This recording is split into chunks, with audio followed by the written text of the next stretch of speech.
भारत आजाद हुआ, हाथों में सौंपा, कुछ चीज़ों को हमने निजी हाथों में भी सौंप दिया था। बहुत सारी कंपनियां सरकारी हाथों में काम कर रही थी, बहुत सारी कंपनियां निजी क्षेत्र में भी काम कर रही थी। ठीक है।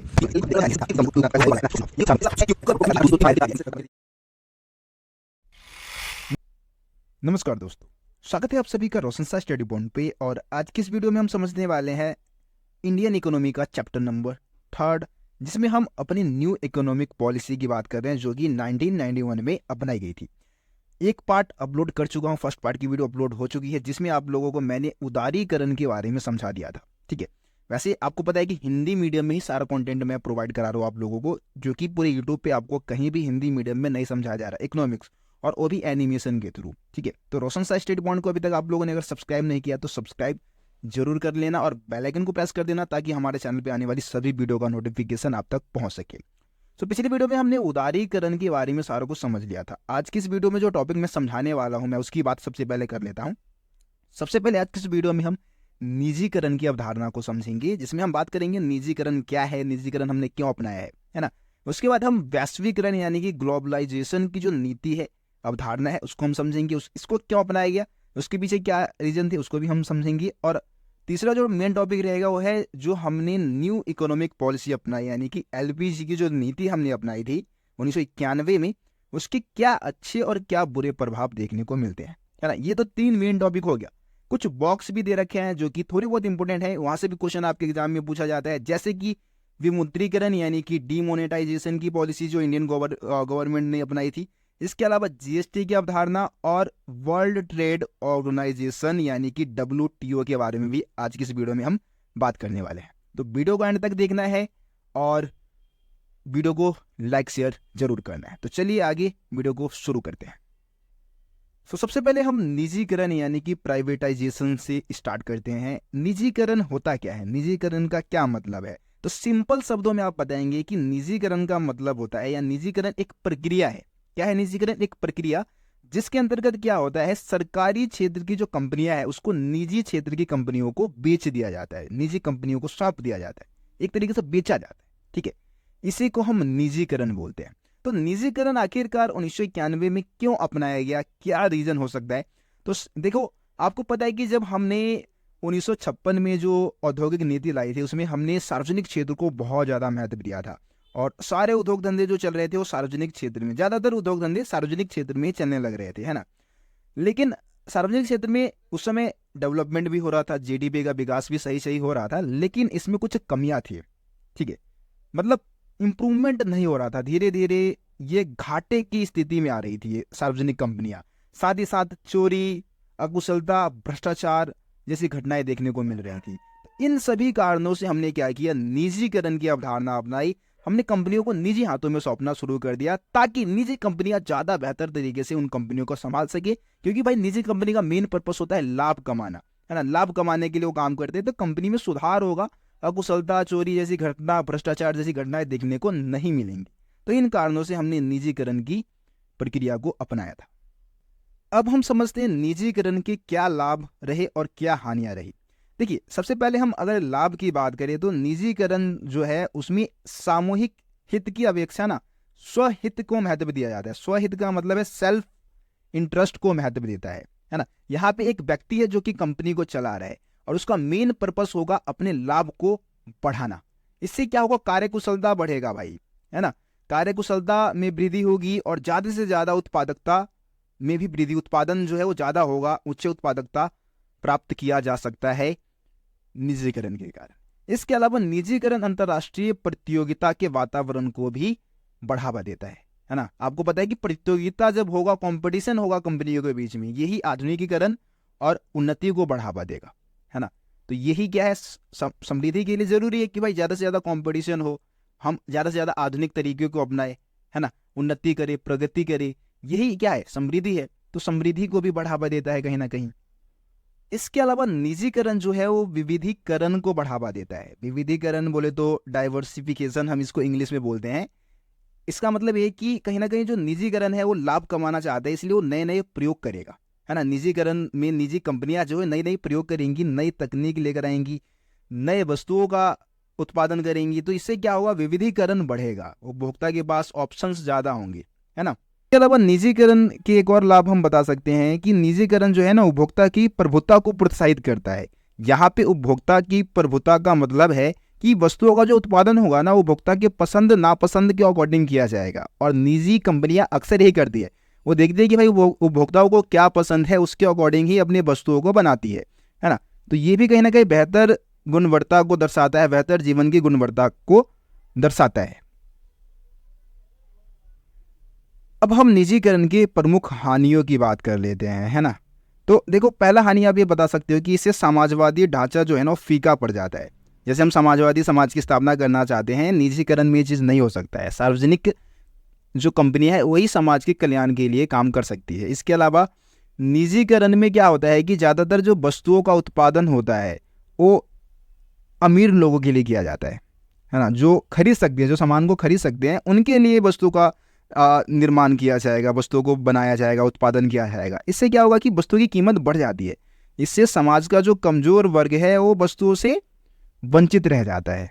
ठीक है, तो इसमें क्या है, कहीं ना कहीं भेदभाव को भी बढ़ावा मिलता है निजीकरण से। तो एक पॉइंट आप ये बता सकते हैं। अब हम वैश्वीकरण की नीति की बात कर लेते हैं। देखिए, वैश्वीकरण का मतलब क्या होता है, ग्लोबलाइजेशन है क्या। तो वैश्वीकरण का सिंपल आप मतलब बताए कि दुनिया की अर्थव्यवस्था का आपसी जुड़ाव, आपस में जुड़ाव ही क्या है, वैश्वीकरण है ना। इसमें क्या होता है कि दुनिया की सभी अर्थव्यवस्था एकीकृत हो जाती है, एक हो जाती है। एक देश दूसरे देशों के साथ, अन्य देशों के साथ व्यापार करना शुरू कर देता है। यही क्या है, वैश्वीकरण की अवधारणा है। ठीक है, अब वैश्वीकरण की अवधारणा की अगर हम बात करें तो इससे क्या बेनिफिट हुए भारतीय अर्थव्यवस्था को, या वैश्वीकरण की जो अर्थव्यवस्था है उसको प्रोत्साहित करने वाले क्या कारण थे। तो सबसे पहला पॉइंट हम बताएंगे विदेशी निवेश में वृद्धि। तो देखिए, सबसे पहला पॉइंट हम यहाँ पे बताएंगे विदेशी निवेश में वृद्धि, है ना। पहले क्या था कि हमने ऐसा कर रखा था, ऐसी नीति बना रखी थी 1991 से पहले कि लगभग मतलब 40% ही विदेशी पूंजी निवेश भारत में होता था। 40, कोई भी कंपनी 40% से ज़्यादा निवेश नहीं कर सकती थी यहाँ पे, है ना। लेकिन इसको बढ़ा के 51 से 100% तक कर दिया गया। उच्च प्राथमिकता वाले 47 उद्योगों में विदेशी प्रत्यक्ष निवेश को बिना किसी प्रतिबंध के 100% तक की अनुमति दे दी गई कि भाई 100% तक आप उसमें क्या कर सकते हो, निवेश कर सकते हो। ठीक है, तो इन्वेस्टमेंट को बढ़ावा दिया गया कहीं ना कहीं। इसके अलावा प्रतियोगिता को बढ़ावा देने के लिए जो भी विदेशी व्यापार पे जो प्रतिबंध लगे हुए थे उसको पूरी तरीके से हटा दिया गया। इसका बेनिफिट क्या हुआ कि भाई खुली प्रतियोगिता हो सकता था। इससे खुली प्रतियोगिता को प्रोत्साहन मिला, है ना। कुछ विशिष्ट वस्तुओं को छोड़कर बाकी अन्य जितनी भी वस्तु है उसके आयात निर्यात पर जो भी प्रतिबंध लगा था उसको हटा लिया गया। इसके अलावा प्रशुल्क में कमी की गई, यानी कि प्रतियोगिता बढ़ाने के लिए, दूसरे देशों के साथ प्रतियोगिता बढ़ाने के लिए, कंपटीशन बढ़ाने के लिए क्या किया गया, जो व्यापार पे जो प्रशुल्क लगाया गया था, जो अवरोध लगाए गए थे उसको भी हटा लिए गए। ठीक है, तो ये पॉइंट भी आप यहाँ पे बता सकते हैं। अब हम एलपीजी का मूल्यांकन करते हैं, जिसमें हम एलपीजी के अच्छे और बुरे प्रभाव की हम बात करने वाले हैं। सबसे पहले हम इसके अच्छे प्रभाव की बात करेंगे। हमने 1991 में एलपीजी की नीति अपनाई थी, न्यू इकोनॉमिक पॉलिसी लेकर आए हमने। अब इसके क्या अच्छे प्रभाव रहे, तो सबसे पहला पॉइंट बताएंगे कंपमाइन अर्थव्यवस्था, है ना। जो हमारी जो इकोनॉमी थी वो कंपमाइन हो गई। इसका मतलब क्या है कि इसमें ग्रोथ देखने को मिला, तेजी से ग्रोथ। ठीक है, जैसे कि एलपीजी की नीति की अगर हम बात करें तो उससे पहले, एलपीजी की नीति से अगर हम पहले की बात करें, यानी कि अगर हम 1980 से 91 तक की अगर हम बात करें तो जो हमारी जीडीपी की जो वृद्धि दर थी वो 5.6% थी। अब अगर हम 2007 से 12 तक की बात करें, जब हमने एलपीजी अपनाया उसके बाद की अगर इसकी हम ग्रोथ रेट की बात करें तो 8.2% थी। तो आप इसे समझ सकते हैं कि जीडीपी कितनी तेजी से बढ़ी, है ना। इसके अलावा औद्योगिक उत्पादक का प्रेरक रहा, है ना। एलपीजी के तहत क्या हुआ, खास करके हमने आईटी क्षेत्र में एक क्रांतिकारी परिवर्तन लाके दिखाया, एक उल्लेखनीय परिवर्तन लाके दिखाया। तो औद्योगिक उत्पादक का भी प्रेरक रहा, औद्योगिकरण को इसने काफ़ी ज़्यादा बढ़ावा दिया। राजकोषीय घाटे पर रोक, जो हमारा राजकोषीय घाटा बढ़ रहा था लगातार, है ना, उसको रोक दिया इसने कहीं ना कहीं। जीडीपी के 8.5% से कम होकर या जीडीपी का लगभग 3.5% रह गई थी। ये राजकोषीय घाटा का मैं आपको डाटा बता रहा हूँ, है ना। फोर्थ पॉइंट आप बताएंगे विदेशी विनिमय कोष में वृद्धि, यानी कि जो फॉरेन एक्सचेंज रिजर्व है वो भी बढ़ गया, है ना। अगर हम बात करें 1990 से 91 के आसपास की, तो ये मात्र $6 बिलियन डॉलर के आसपास था। 2018-19 की अगर हम बात करें तो ये जो है वो बढ़कर लगभग 413 यूएस बिलियन डॉलर है ना, मतलब था। और इसके अलावा अगर 2021 के आसपास की बात करें तो ये कहीं ज़्यादा लगभग 600 से 650 के आसपास ये हैगा। ठीक है, तो ये विदेशी विनिमय कोष में लगातार वृद्धि देखने को मिल रहा है। इसके अलावा पांचवा पॉइंट आप बता सकते हैं मुद्रास्फीति पर रोक। मुद्रास्फीति का मतलब क्या होता है? मुद्रास्फीति का मतलब होता है जो मुद्रा है ना उसकी कीमतों में लगातार कमी हो जाती है, और ये कमी होती है कीमत के बढ़ने की वजह से। जो हमारी मुद्रा की जो क्रय शक्ति है वो कम हो जाती है ना। तो मुद्रास्फीति पर भी रोक लगाई गई, मतलब न्यू इकोनॉमिक पॉलिसी की वजह से मुद्रास्फीति पर काफी हद तक काबू पाया गया। छठा पॉइंट आप बताएंगे उपभोक्ता की प्रभुसत्ता।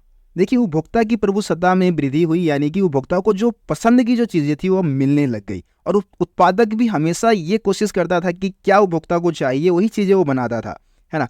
इससे क्या हुआ, जो गृहस्थ है उनके व्यय में वृद्धि हुई। अब उनको पसंद की चीजें मार्केट में मिल रही है तो जाहिर सी बात है कि वो ज्यादा से ज्यादा पैसे खर्च करेंगे, है ना।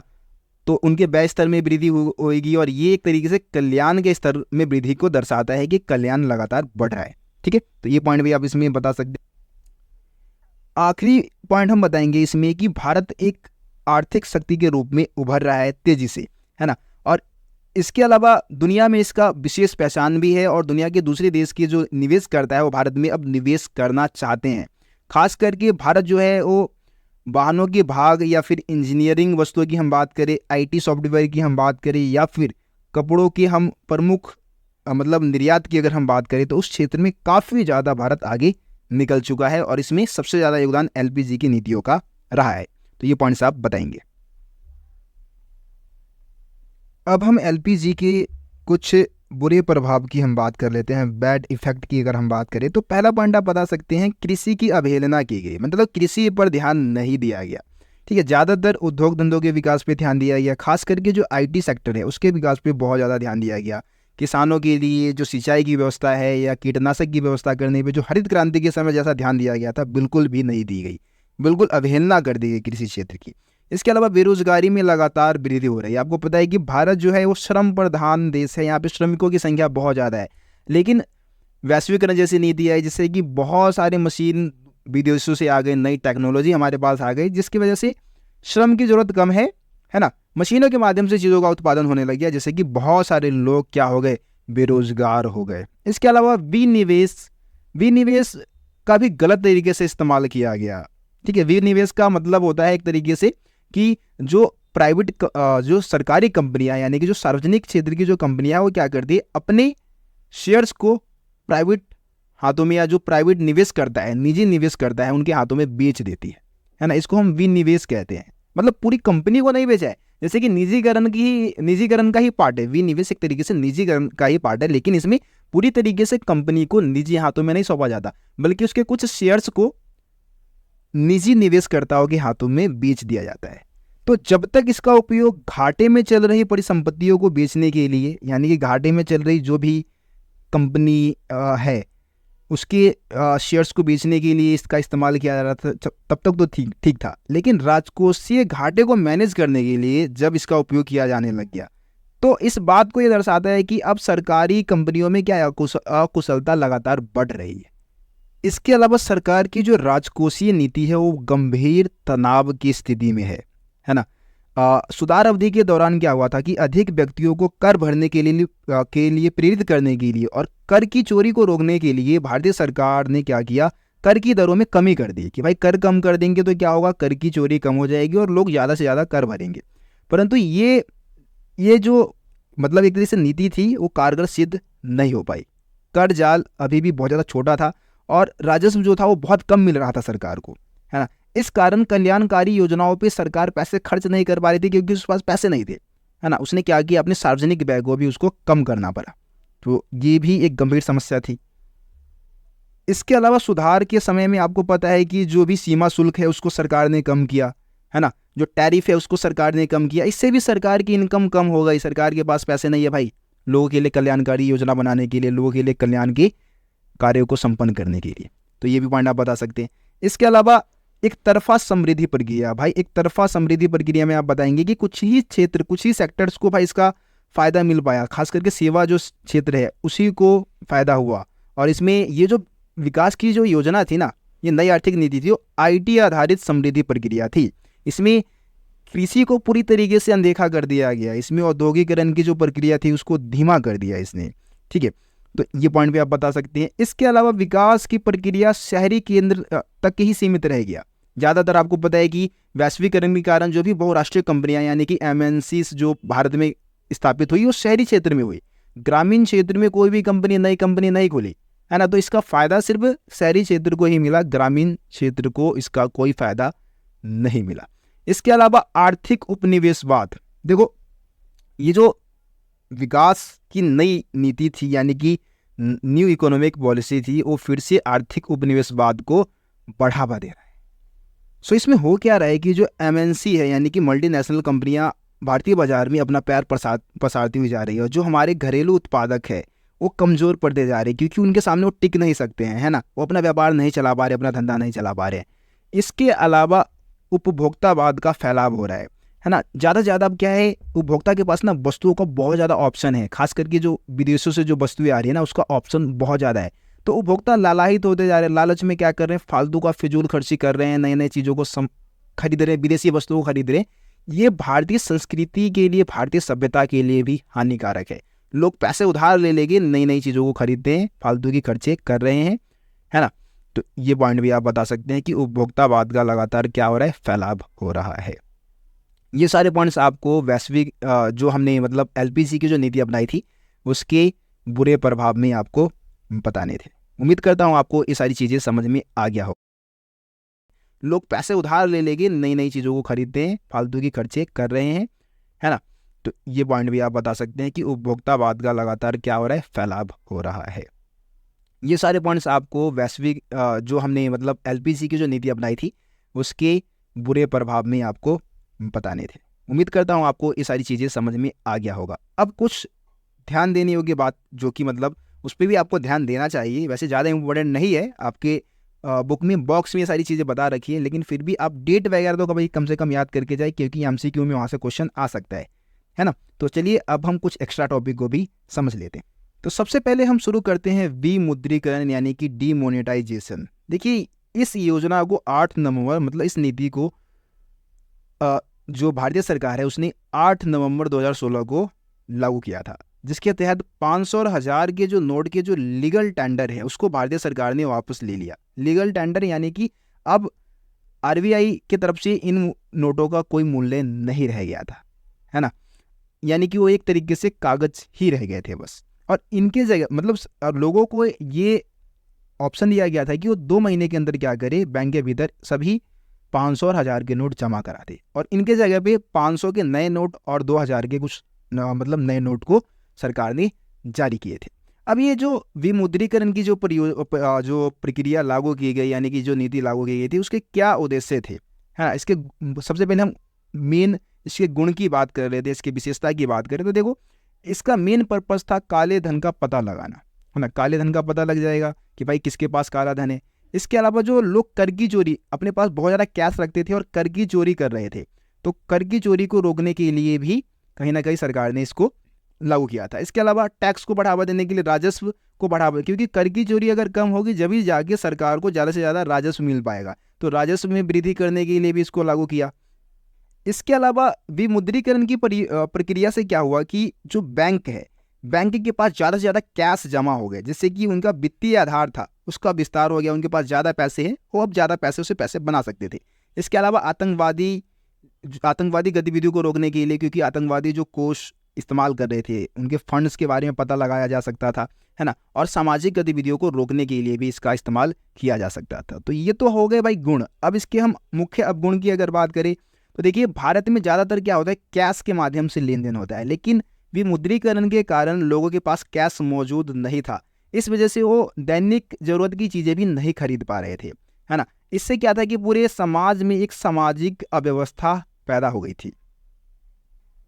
इसके अलावा देखिए अगर लोगों के पास नोट नहीं होंगे, पैसे नहीं होंगे, तो वो चीज़ों की डिमांड नहीं करेंगे, है ना। इससे क्या होगा, उत्पादन गतिविधियाँ भी प्रभावित होंगी, उत्पादन कम होगा, है ना, उत्पादन की गतिविधि कम हो जाएगी, जिससे कि बहुत सारे लोगों की नौकरी भी चली जाएगी और लोग और ज़्यादा गरीब हो जाएंगे, निर्धनता बढ़ जाएगी। इसके अलावा विमुद्रीकरण की प्रक्रिया के कारण क्या हुआ, बहुत सारे लोगों को बैंकों में लंबी कतारों में लगना पड़ा, उनका बहुत ज़्यादा टाइम खराब हुआ, उनके पास पैसे नहीं थे, वो पैसे नहीं लगा सकते थे, मतलब निवेश की जो प्रेरणा है वो भी कहीं ना कहीं कम हुई, है ना। तो ये सारे पॉइंट्स आप विमुद्रीकरण की हानि में बता सकते हैं।